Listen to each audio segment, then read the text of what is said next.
ملک معتصم خان ایک انقلابی شخصیت. آپ کی پیدائش 1967 میں عادل آباد ڈسٹرکٹ کے مدھول ٹاؤن میں ہوئی. آپ کی ابتدائی تعلیم عادل آباد کے سرکاری اسکول میں ہوئی.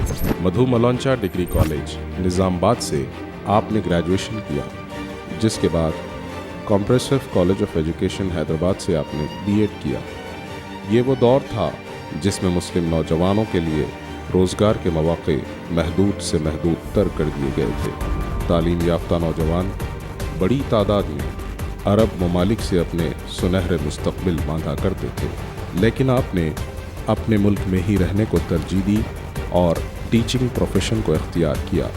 آپ کو ابتدائی عمر سے ہی ملکی سیاست اور مسلمانوں کے احوال سے گہری دلچسپی تھی.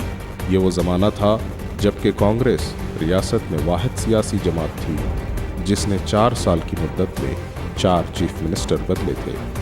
ملک معتصم خان ایک حرکیاتی شخصیت کے مالک ہیں جنہوں نے ملک و ملت کے لیے مختلف تنظیموں میں کام کیا، جہاں پر آپ کو ریاست سے لے کر قومی سطح کی قیادت کا موقع ملا. اس دوران آپ نے ہیومن رائٹس، ڈیموکریسی، کمزور طبقات کے حقوق کے لیے کھل کر آواز اٹھائی. Forum for democracy and communal imitate, جس میں کلدیپ نیر، جسٹس تارکنڈے، مچکند دوبے کے ساتھ کام کیا. تلنگانہ عوام کے ساتھ جاری امتیاز اور ان کے حقوق کی پامالی کا آپ کو شدید احساس تھا، اور آپ اس بات پر یقین رکھتے تھے کہ اس مسئلے کا واحد حل سپریٹ اسٹیٹ ہے. تلنگانہ عوام کی شعور کی بیداری میں آپ کی دیرینہ خدمات رہی. آپ نے علاقے تلنگانہ میں بسنے والے تمام طبقات کو علیحدہ تلنگانہ کے لیے آمادہ کیا. اس کو ریجنلزم کا مسئلہ نہیں سمجھتے. یہ کوئی لڑائی زمین کی لڑائی نہیں، زبان کی لڑائی نہیں، علاقے کی لڑائی نہیں. یہ آندھرا والوں کے خلاف لڑائی نہیں، رائل سیما والوں کے خلاف لڑائی نہیں. یہ تلنگانے والوں کی لڑائی تلنگانے کے لیے حق اور انصاف کی لڑائی.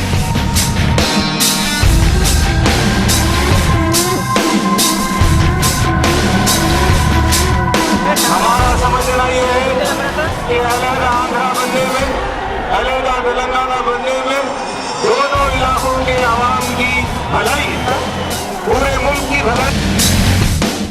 تلنگانہ بنے گا، لیکن تلنگانہ بننے کے بعد بھی یہاں کے عوام کو انصاف فراہم کرنا یہ اصل مسئلہ ہے. میں اس موقع پر مرکزی حکومت سے بھی یہ خواہش کروں گا کہ اس میں دیر نہ کی جائے. یہ دیر سے مایوسی ہو رہی، دیر سے نفرت بڑھ رہی، دیر سے ترقی رک رہی ہے. تو یہ مایوسی کو روکنے، ترقی کو روکنے، خودکشیوں کو روکنے کے لیے جو فیصلہ کل ہونا ہے، مزید خون بہنے کے بعد ہونا ہے، اس فیصلے کو آج ہونا چاہیے.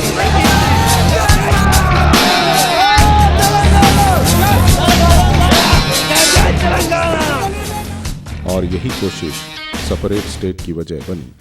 ویلفیئر پارٹی آف انڈیا، جو ویلیو بیس پالیٹکس اور ویلفیئر اسٹیٹ کے تصور کو لے کر اٹھنے والی قومی سیاسی جماعت، جس کا قیام اپریل 2011 کو دلی میں عمل میں آیا.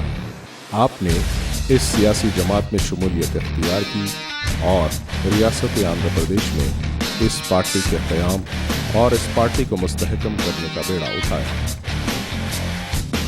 انصاف کے لیے ہمیں لڑنا پڑے گا.